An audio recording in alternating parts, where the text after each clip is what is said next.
Bigla nga po, Nelson, napansin natin ko itong mga nakalipas na buwan, Oo. nagkaroon po ng Marcoleta fever kong Sana daw madagdagan yung budget ng Department of Education, Mr. Speaker.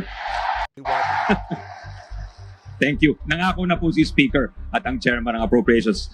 Thank Ramdam nyo na ho ba yung Marcoleta fever kung tawagin?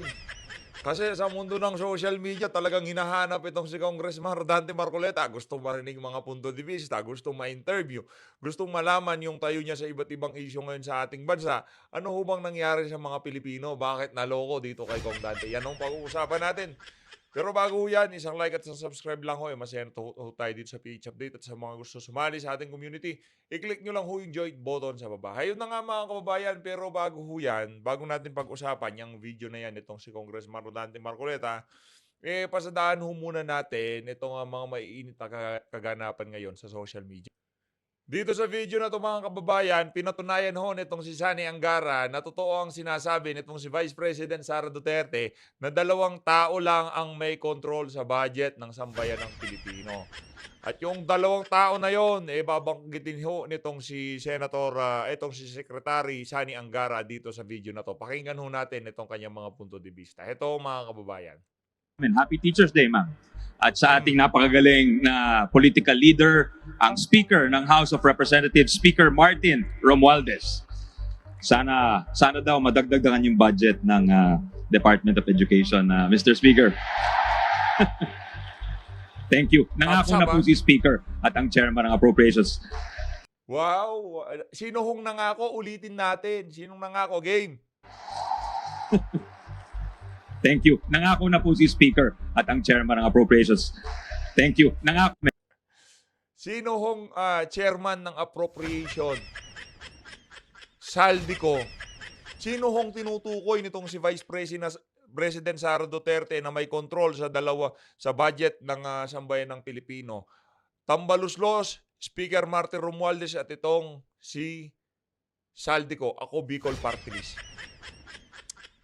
After all, tama rin ho pala itong si Vice President Sara Duterte na itong 2 individual na to ang may hawak sa budget ng sambayan ng Pilipino. Paano pa ho yan mapapasinungalingan? Kanino ho ba nang hihingi itong si Sani Angara para sa karagdagang budget ng Department of Education? Dito ho dyan ho sa mama na yan, dyan kay Tambaluslos at dito kay Saldico. Ngayon, para doon sa mga aso ni Tambaluslos na i-deny pa rin yung aligasyon na yan ni Vice President Sara Duterte, nasa sa inyo na ho yan kung paniniwalaan nyo itong mga individual na to. Napaka-rekta hong sinabi nitong si VP Sara na ang may control sa budget ng sambayan ng Pilipino hawak lamang ng 2 tao. At pinatunayan ho yan nitong si Secretary, Department of Education Secretary, Sani Angara. Ito mga kababayan, ulitin natin para mas ma-enjoy ng ating mga kababayan dito sa PH Update. Kasi kung mapapanood lang ho ng mga ordinaryong Pilipino, yung mga sinasabi na yan, nitong si Sani Angara, at hindi naman nila napanood yung video nitong si Vice President Sara Duterte, baka hindi ho nila maintindihan. Ang sinabi ho ni VP Sara, 2 tao lang ang may control sa budget ng sambayan ng Pilipino. Speaker Tambaluslos at itong si Eli Saldico ng Ako Bicol Party List. Kanino nang hingi ng budget itong Department of Education Secretary? Pakinggan ho natin. Happy Teacher's Day, ma'am. At sa ating napakagaling na political leader, ang Speaker ng House of Representatives, Speaker Martin Romualdez. Sana daw madagdagan yung budget ng Department of Education, Mr. Speaker. Yung panga nitong si Tambaluslos talagang meron ding naisip pahiwatig. Thank you. Nangako na po si Speaker at ang Chairman ng Appropriations. Thank you. Mga walang nga kayo. Paano pa ho nila papasinungalingan yan na hindi sila ang may control ng budget? Dito sa bahagi ng video natin to, grabe ho. Ito ho yung kung tawagin Marcoleta fever. Kahit saan magpunta itong si Kong Dante ngayong mga panahon na to, talagang pinagkakaguhan ho siya. Ito. Ayun o.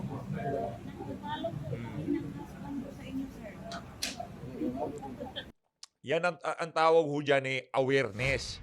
Yang pagka may naglakad kayo sa karsada ay meron hong makakakilala sa inyo. At yan hong nangyayari kay Congressman Rodante Marcoleta. Tuloy ho natin. I really appreciate your yung fight for freedom, fight for What is right? What is right? Yan ang gusto ng husband ko sa inyo, sir. Good luck, sir, ah. Yung nasa gilid, siguro hindi siya fan nitong si Kong Dante. Pero kung tayo nandyan, naku po. Baka hindi na maglalakad dyan si Kong Dante. Ayun na nga mga kababayan, dito sa bahagi ng video natin na to, papanoorin ho natin yung kung tawagin ngayong mga panahon na to, Marcoleta fever. Ito ho mga kababayan. Game. Malaki yun. Malaki yun, oh. Malaki yun. At inaanyayahan nga ako, kung hindi ako nagkakamali, October 20 yun. Opo. Inaasahan ka kanyang makapunta roon sapagkat gustong-gusto kang makita ng mga miyembro namin. Ayun. Oo. At kung Marami. hindi Marami hong gustong makakita dyan sa mama na yan ngayong mga panahon na to. namin malaman itong mga nakaraang araw, biglang ikaw na lang ang gusto nilang makita. Ganun ba? Hindi ko malaman kung nakakain sila ng hopya o hindi. Pero talagang ikaw ang gusto. Kaya ako nagpunta rito Opo. para personal kong sabihin sa'yo na gusto ka nilang makita. Ayun. Yan ang katunayan ko. Ayaw nila ng Zoom, sabi nila. Dapat personal. Opo. Kung hanggat maaari po sana, ay, Malayo-layo yung biyahe rin yan, Kong. Ha? makarating po kayo ng personal doon. Oho. Bigla nga po, Nelson, napansin natin, Kong, itong mga nakalipas na buwan, nagkaroon po ng Marcoleta fever, Kong. Parang ang daming tao gusto naghahanap sa inyo ngayon. Parang gusto lahat kayo makadaong pampalad. Ba't kayo nagkaganon? Siguro ang sa akin lang naman, Opo. Totoo yan ha. Hindi ho gawa-gawa yan para ma-hype itong si Congressman Rodante Marcoleta. Yung Marcoleta fever kung tawagin, talagang ramdam ng bawat isang Pilipino na sumusubaybay sa politika ngayong mga panahon na to. Totoo yan. Pagkayaan nyo sarili, opo. Ang sa akin lang siguro, pangkaraniwan na kasi sa ating mga kababayan, kahit sino, yung pag nakita nilang meron kang ipinagtatanggol na karapatan. Opo. Parang pag nakita nilang nagtatanggol ka sa isang nakikita nilang katwiran. At kahit papano, nababalansin nila Opo. tinitingnan din nila siguro yung sagutan. Napapansin nila siguro na, teka, mukhang matatag yung paninindigan ng isa. Bakit yung mga tumatayo parang nanggugulo lang? Yun Wala ang namang nakita may nila. paliwanag na hindi nila masira yung inyong panindigan Bakit? At saka nakikita namin, naman, ang inihintay namin talaga, sagutin siya. Sa paraan na maaring ma-overcome yung kanyang argumento. Baka Katwiran mayroong por katwiran na niya, tawag. di ba? baka may mas malinaw o may superior na argument na maaring matakpan yung kanyang sinasabi. Hindi namin makita. Parang yun sa kanya yung tama Ayun. Correct. Ngayon, lumilitaw na hindi lang isa, hindi lang dalawa, parang pinagtulong-tulungan naman yung tao. Nako. At hanggang sa makita namin na katapus-tapusan, tinanggal siya sa mga komite. Wala naman kaming nakitang naging pagkukulang niya o kasalanan. Maliban dun sa gusto niyang panagutan yung katwiran na kanyang gustong panindigan. Baka ganun ang nakita nung Marami kasi mga naghahanap kababayan. ng paliwanag ko. Bakit nyo ginawa ito? Tapos walang sagot Para sabi lang, noted, Your Honor, note lang namin yan. Correct. Pero para Tama ho yan, di ba? Nagsalita ho siya dyan sa committee.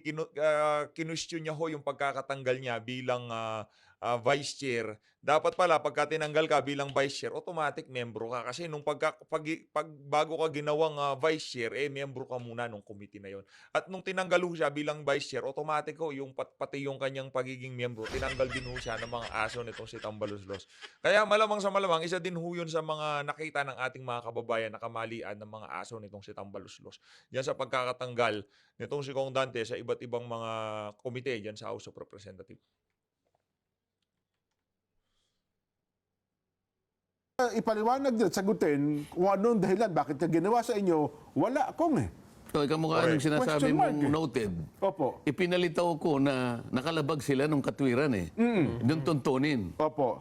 At binanggit ko yung yung mismong tuntunin. Opo. Sabi ko, Rule 17, Section 124. Yan, sinitas pa ninyo po. Kung titingnan mo, huwag na po ninyong basahin yung nasa una. Pumunta na kayo sa paragraph 5. Itinuturo ko sa kanila Opo. O di po ba nakalagay dyan, kabawal-bawalan? O sasabihin nila, noted. Noted. Ang siyempre, in-expect ko doon, Nelson, magpapasya yung magpapasya yung komite. Sa pamagitan ng chairman. Halimbawa, O di sinabi ko na yung may mali.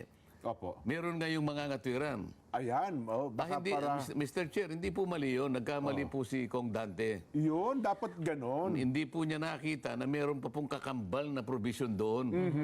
No, di ba? Ito naman po yung nakalagay dito. Yan. O magtatalo ngayon. Ngayon, makikita nila, magbubutahan ngayon kung sino yung nasa tama. Oho. Wala namang sumagot eh. Wala po, Basta sinabi na lang ng chairman, noted. Oho.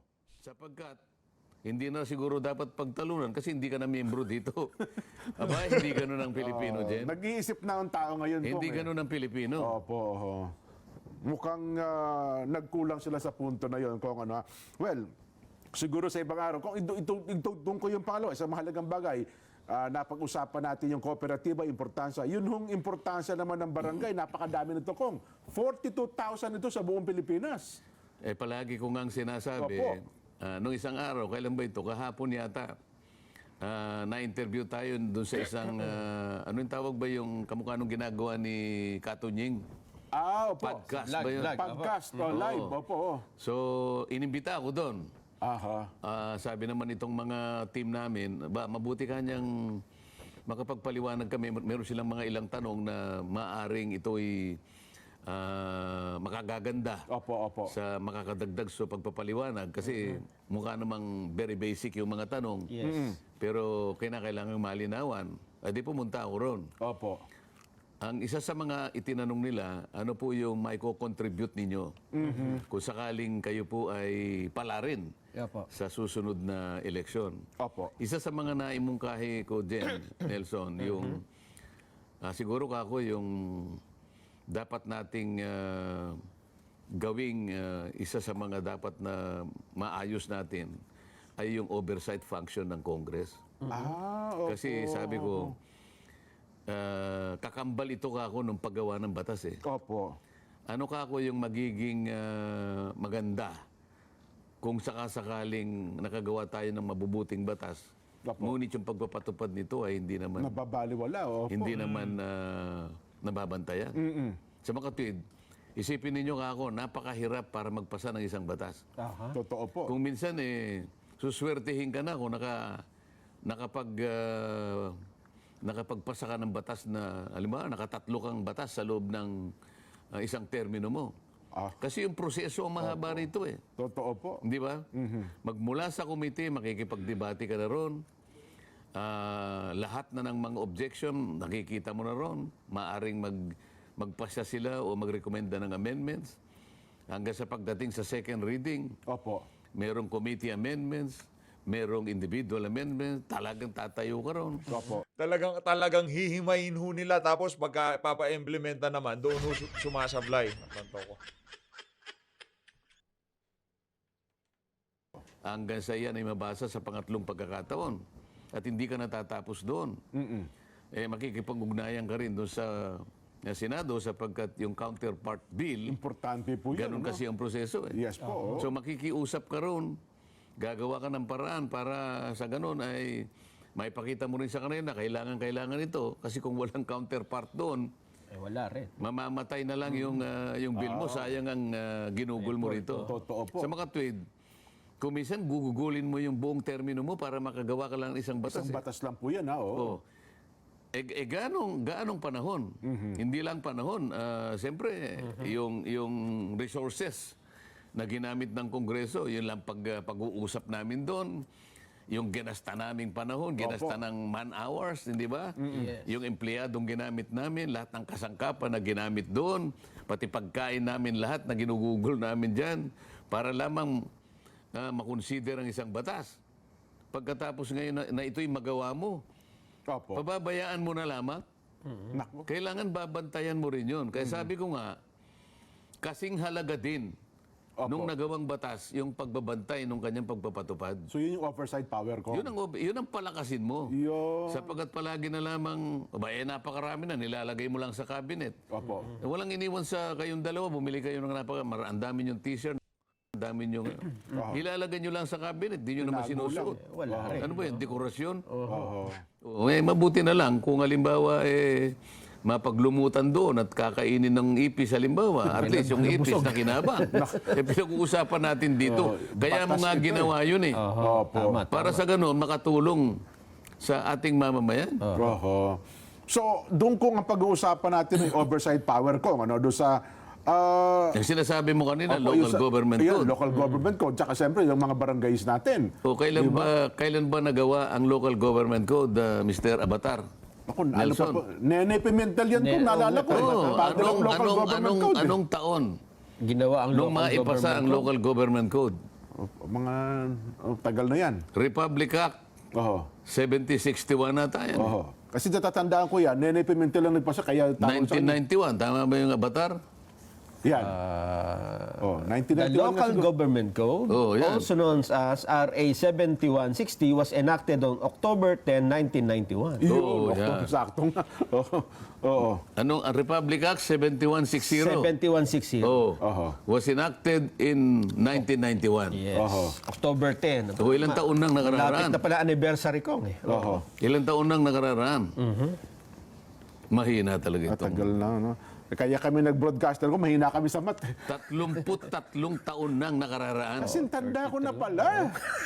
Grabe, Sa no? October 10. Oh, sa October 10 kong. Oo. So, ibig sabihin, ito yung pagpapalakas ng local government natin, ng mga lokal na pamahalaan. Eh. Oo, yung kanyang declared policy, yung pinakalayunin kung bakit ginawa yung batas na ano, para mapatatag ang mga local government units. O ano-ano yung mga local government units. Opo. May probinsya ka, Oho. may syudad, may munisipyo, may mga barangay. So puntahan natin ang barangay. Sapagkat Barangay ito po yung muna. mga pinakamaliit Ito yung nasa laylayan na ko. Ano?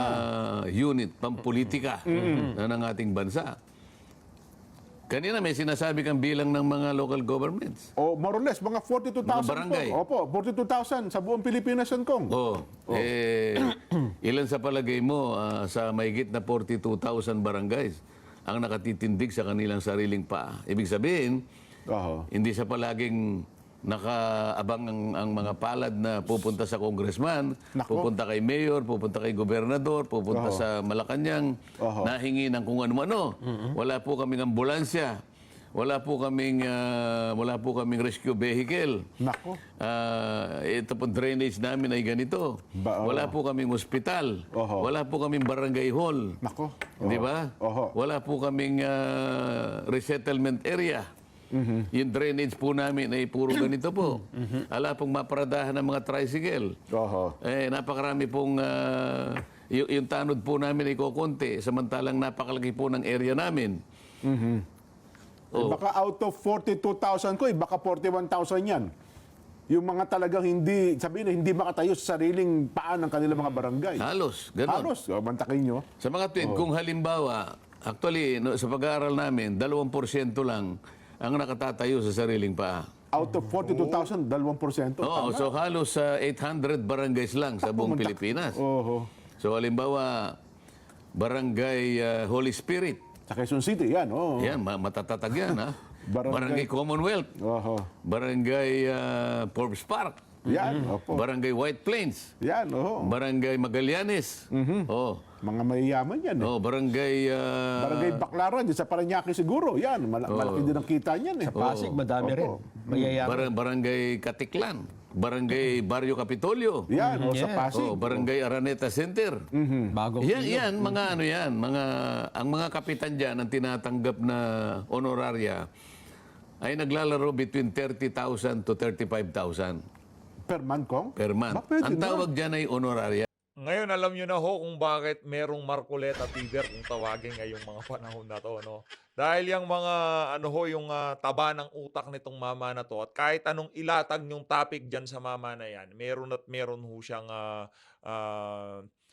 mga punto de vista na talagang dapat marinig ng sambayan ng Pilipino. At dapat mapagtuunan ng pansin ng mga tao dyan sa Senado. Dapat, kaso hindi nangyayari, kaya kailangan nung mapunta dyan netong si Congressman Rodante Marcoleta. Sa tingin ho natin, sa ayaw, sa gusto netong si Tambaluslos at netong si Marcos Jr., uupo yang si Kong Dante bilang senador sa 2025 senatorial election. Honorary pala, hindi sweldo. Kasi galing sa ira yan eh. So malalaki ang ira nito eh. Opo. Malalaki ang ira nito. Eh paano yung barangay na ang LG na yung kanyang ira ay nasa 1 million to 3 million per annum. Oh, wala.